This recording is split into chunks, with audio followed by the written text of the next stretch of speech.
আজি ৰং কৰা হৈছিলে মাৰুতি সুজুকি চিয়াজ গাড়ীখন কেনেকৈ ৰং কৰা হৈছিলে ভিডিঅ'টো শেষলৈকে চাব, তেতিয়া গম পাব যে গাড়ীখন আমাৰ কেনেকৈ ৰং কৰা হয়। ভিডিঅ'টো ভাল লাগিলে লাইক এটা কৰি দিব আৰু পেজটো ফ'ল' কৰি থ'ব।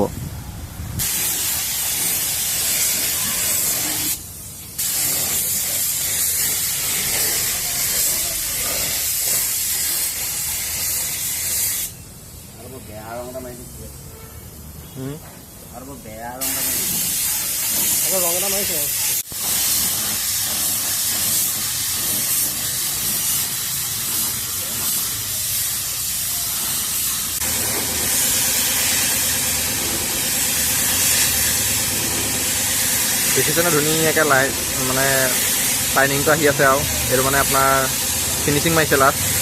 দেখিছেনে এইটো শ্বাইনিং আহি আছে ধুনীয়াকৈ দৰজাখন।